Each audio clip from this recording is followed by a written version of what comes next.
Look Outreach is underwritten by the generous support of Munter Enterprises. Family owned and operated since 1972, integrity is important, as our family name is on every project. Our word is our bond. Munter Enterprises. Just build it.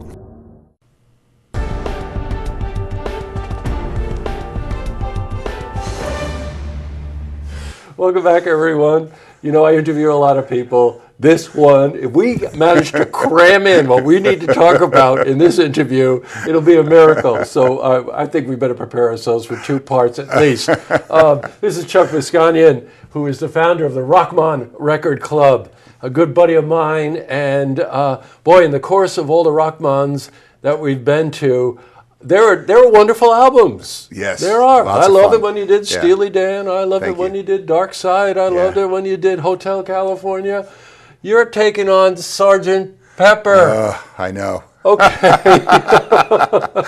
All right, before we get to that, though, we did have a passing, October 9, a couple of days ago, would have been the 77th birthday of John Lennon. Yeah. And, of course, the question for all of us, and maybe many of you as well, is what if? Yeah. And I'll never escape it, ever. What if, you know? Books, movies, and plays have been written about this already. What if? I know. Yeah, it's so sad when you think about it, because he really did represent to many of the people in our generation this icon of peace, because he had this. We talked about it earlier, you and I, about he had this ability to talk about himself honestly. He didn't guard his words. He said what was on his mind, you know, and that got misunderstood a lot. But also, what was on his mind was people should love one another. All you need is love. Yeah, you know, give peace a chance. Any of you who I really go to YouTube or something and look this up. It goes all the way back to the press conference they did when they first landed in New York. Pan American Airlines was the backdrop. And here were these 4 innocent 20-something-year-olds, 19 and 20, taking on the world, and the world was taking them on. And the fact that they had each other and they had that collaboration enabled them somehow, and I don't believe it will ever be repeated, to absorb the attention and absorb the fame that was coming at them at rocket speed. Yeah. So you look at the band and you think that McCartney went kind of in his direction, Lennon went in kind of his direction. The collaboration is one of the greatest bonds in human history. But in terms of talking about Lennon and his contributions, I really like it that you talk about him being honest. Yeah. He was very self-effacing. His sense of humor. He was an artist. He was a writer. Obviously a musician as well. And there was no ego involved in a lot of things that he did. And I would add a word to that. I would add prophet to that. I agree. And the reason I say that, Chuck, is that if you look back over breakthrough musicians in history, you could look at a Philip Glass recently, or maybe you go back to Stravinsky even. And their music was so people didn't understand it. And then you look at what Lennon was willing to take a risk with something like Tomorrow Never Knows, or even Strawberry Fields Forever. And you think those songs will last for thousands of years, I feel. Yeah. Do you know what I mean by that? Yeah, they have that. They have that reach. You know, I talk about this a lot with regard to listening to my mother and talking about music with my mom growing up. Is that she felt that most of rock music was disposable. Yes, but the Beatles had what a Beethoven or a Wagner or Stravinsky would have. It would have staying power because the music was so well written and so well thought out. And she had a lot of respect for the Beatles, and I thought, and that helped me get me an entry point into understanding what smart music was. The difference between Grand Funk Railroad, great band, love their music, and the Beatles. Yeah, there's a big difference. Well, you know what you're talking about there too is that, you know, the profound impact that they had.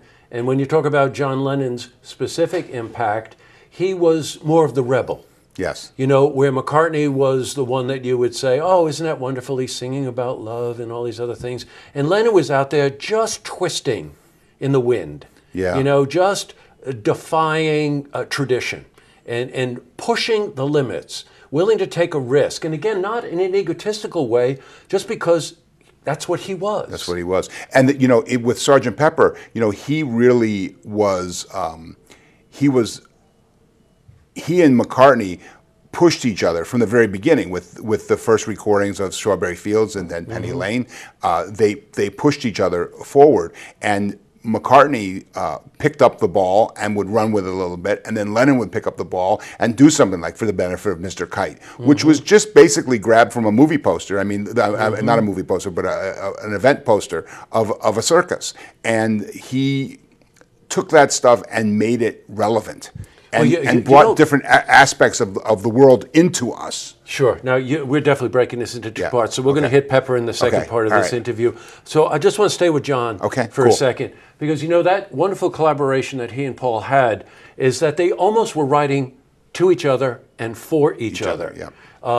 Lennon always being the critical one, again, the rebel, a little more on the aggressive side, thought nothing of saying to McCartney, that's too corny, cut it out. Yeah.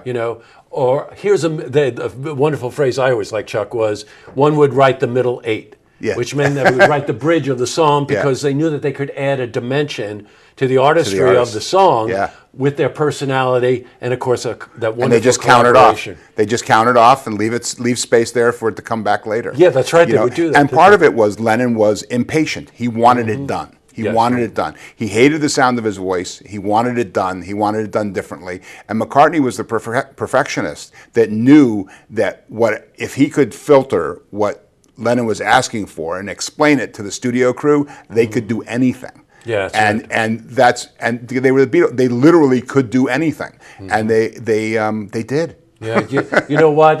We're going to close out part one with just something that I read, and I really encourage you, go on YouTube and spend an evening or two or three or four just following some of the threads that we're leaving here. But where McCartney was very specific in what he wanted. If he wanted a French horn, he would actually mouth the part to the French horn to George Martin, their producer, and get it. Lennon, on the other hand, would leave the studio and say, I don't like the way my voice sounds. I want to sound like I'm on Venus. I'll see you tomorrow. Yeah, exactly. Cheers. Cheers. Yet he knew, they knew. Yeah. They knew what was going to happen. It was going to happen, absolutely. And they knew what they were going to react to. I will sorely miss him. Yes. For sure. Yeah. All right, Chuck. We did. Again. We made it to two parts. We made it to 2 parts. And we're going to come back and we're going to talk about Sgt. Pepper's Lonely Hearts Club Band. Thanks, as always, for stopping in. Thank you, Jesse. Okay. As always, too. To see this interview again, you can head to our website, looktvonline.com.